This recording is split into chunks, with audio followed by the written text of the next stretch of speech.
my pain. It's my pain every single time I have to look into the eyes of a little one that's saying why, wondering why, who's gonna protect me, who's gonna protect us, why is that gotta happen to people I know? Why does that happen to people that I love? Why can't I be saying, hey, Mr. Policeman, why do I have to fear you? Why is that pain and aggression gotta be a part of my reality? I'm peeling off this layer so I can open up the wound and heal properly. Here, at this final hour, in this quiet place, it is not in the memory of man that this fortunate but nonetheless proud community has found a braver, more gallant young champion than this Afro-American who lies before us.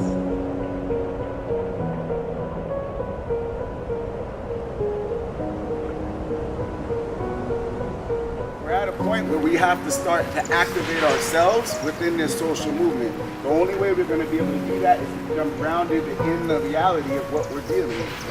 And so it's a systematic issue that we're looking at. And I wanted to express tonight that each one of us actually has a role in actually identifying different pieces of that systematic injustice, because we're all part of it right now.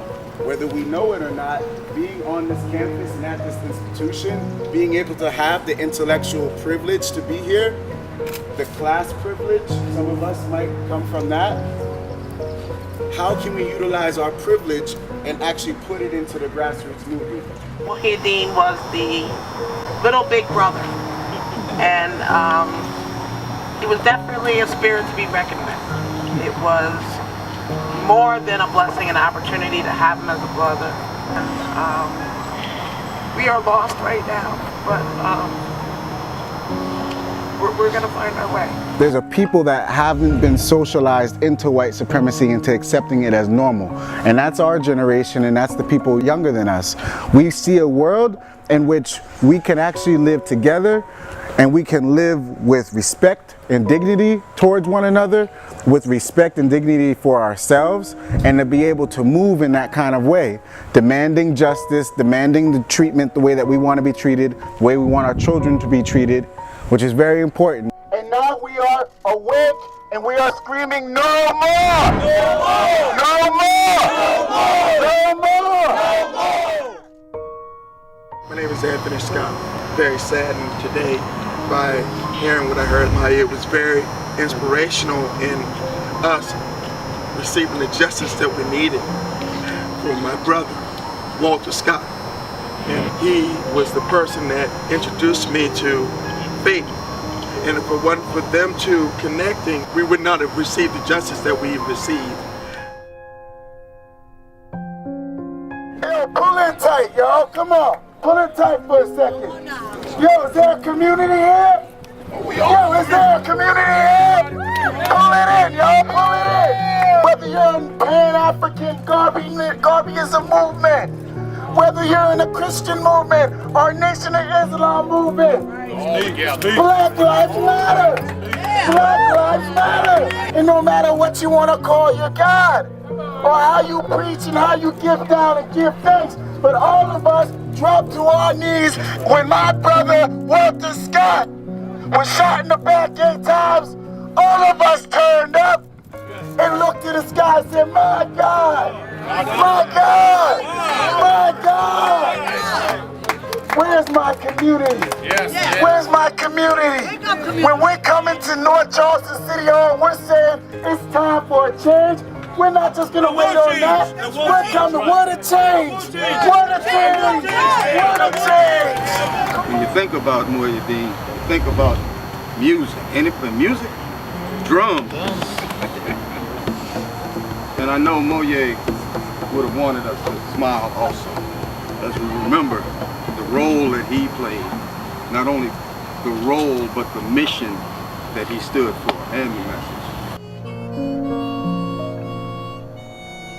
I've been in this building many times under the direction and the leadership of our brother Muhiyyidin. Right now, if his spirit was right here standing in the midst of us, he would be giving us a message of justice. He would tell us that we need to fight. he would tell us that we need to make sure that we are able to overturn a system of oppression that has kept us down for many years in the city of North Charleston. That's what we're going to do for the rest of the month, the rest of our lives. Anytime that we have to sit and go to a meeting, or anytime we have to stand up against any injustice in this city, we're going to make sure that Muhiyyidin D'baha is in our minds every step of the way. I would love for anybody to help us make the proper connections to the young brothers and sisters on the streets that are ready to move, so we can all get on one page, get on one mind lock real quick, because it's all coming together because of His grace. It's not coming together because of anything that we're doing. It's coming together because it's our time. And if we believe it's our time, now's the time to step up and act like it. But we gotta believe in ourselves. And it's so close right before our eyes right now for us to get. But the only thing that's hindering it is whether or not we believe.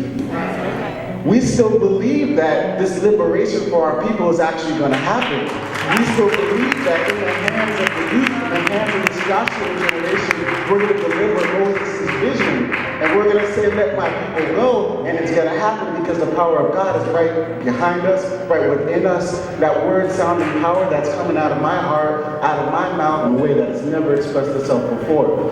That's what I'm overjoyed about. I'm overjoyed to be here before you to say Black Lives Matter, to say that Black Lives Matter not only to the generations before us, to Emmett Till, to Ella Baker, to Medgar Evers, to all the organizers that came together and had the Freedom Mississippi Democratic Party to actually make ourselves have a political revolution and a political evolution. And we're at that same nexus in our history right now. But we gotta believe. We gotta believe. Amen. All power to the people. Thank you.